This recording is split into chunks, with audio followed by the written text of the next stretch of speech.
Well, we're in a familiar space, a place in boxing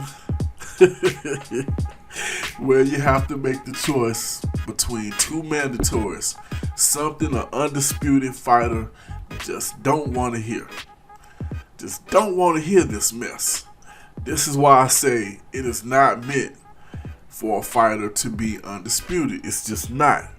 Because sooner or later, you're going to have at least two of the sanctioning bodies saying, well, you have to fight this guy. While the other one's saying, you got to fight this guy. Now, this is ridiculous, but it does happen.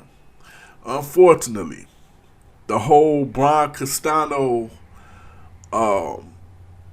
not wanting to fight immediately for whatever reason, injury, whatever, because the fight didn't go down immediately, that put the WBO in a spot where as soon as Jermell Charlo beat Castano in the rematch, they had to immediately enforce their mandate. If the fight would have took place at its original date, from what I understand, that would not have happened. But they had Charlo would have had more time. I'll put it that way. A couple months more time. But if you remember, going back to January, for the Castano Charlo rematch to take place, Jermell Charlo had to offer step aside money to Bakhram Murtazaliev. Remember that? So because of that, that mandatory was going to be put on the table immediately after the Charlo-Castano 2 fight. So now it's just a matter of who is first in line. Now, once again, let's look at the situation. You had Charlo versus Castano, the first fight. The IBF mandatory would be coming shortly after that fight against Murtazaliev. Now, once Charlo and Castano did not settle anything with their first fight, the IBF mandatory, Murtazaliev, I hope I'm pronouncing his name right, was already brought to the table. We gave you a chance to unify, to become undisputed. It didn't happen. Here's our mandatory. I think Charlo paid some step aside money or whatever, however it worked out. Murtazaliev decided to step aside, with the contract stating that immediately after the winner of the Castano fight would have to take on him. Now the contract was with Charlo, if I'm not mistaken, because he was his mandatory. But the point is, Charlo won the fight anyway, so it doesn't matter. But the point is, the rematch was, the IBF mandatory was supposed to take place immediately after, of course not immediately, but he would be Charlo's next fight. But the only problem with that is, because the fight was delayed a few months, 3 months, whatever, by the time the fight took place, the WBO was sitting there waiting as well. But the problem with that is the IBF already had that spot locked. So instead of Tim Tszyu now, Jermell Charlo has to take on the IBF mandatory. Now the Tim Tszyu fight might be more savory in the boxing world's eyes, and maybe even more lucrative financially for Charlo and Tim Tszyu. But the problem is the IBF was already sitting there. They were waiting on this mandatory. Matter of fact, forget last year. This Murtazaliev has been sitting there waiting on this Jermell Charlo fight since 2019.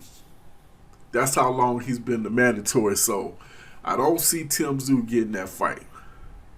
I just don't see it. This is how it works with boxing sometimes. And this is why, I hate to say it, this is why you do kind of need a WBA super champion or a franchise title for situations like this.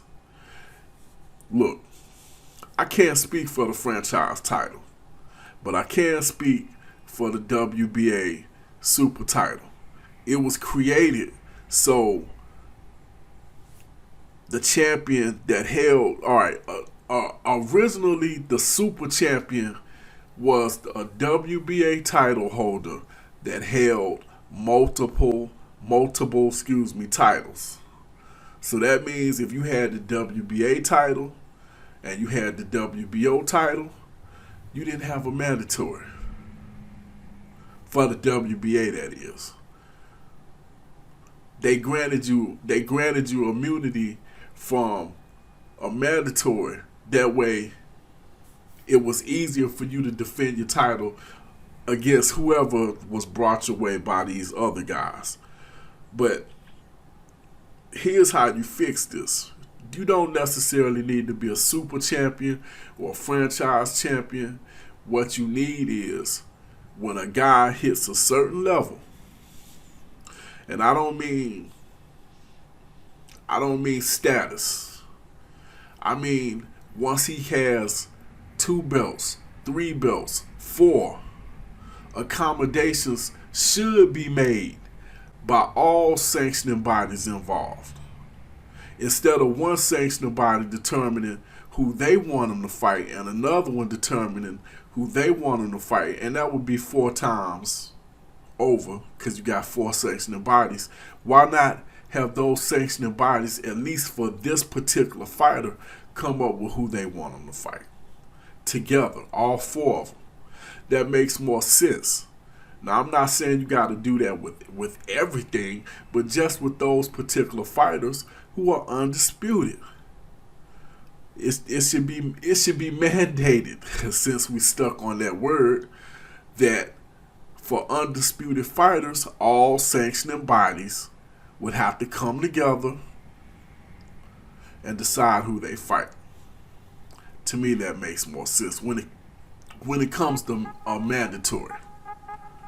But that's pretty much all I got this here busting boxes on Fight Doctor. Hit that like button, hit that share button, hit that subscribe button, hit that notification bell. Hit me up in the comment section. Let me know what you think. Will Tim Tszyu get a shot? Probably not. But I'm going to be honest with you. In my opinion, this is better for Tim Tszyu, because I don't think he's quite ready for Charlo anyway. The more experience he can get in big fights, the better off he'll be when he get in there with Charlo. The same way with Castano. If that Charlo-Castano first fight would have happened 2 years ago, I don't think Castano would have been ready. But at this point, by the time they actually did fight the first fight, Castano had big fight experience. The same as Charlo. See, a lot of people don't understand that. Castano had been in the ring with some big names at that point. So the lights didn't blind him. Unfortunately, in the second fight, Jermell Charlo right hook did. And he wound up getting knocked out. But the point is, the more big fight experience, the better you will be. And I think that'll pay off for Tim Tszyu. Might not get him to win, but it will pay off. And that's pretty much all I got this here busting boxes on Fight Doctor. I am out.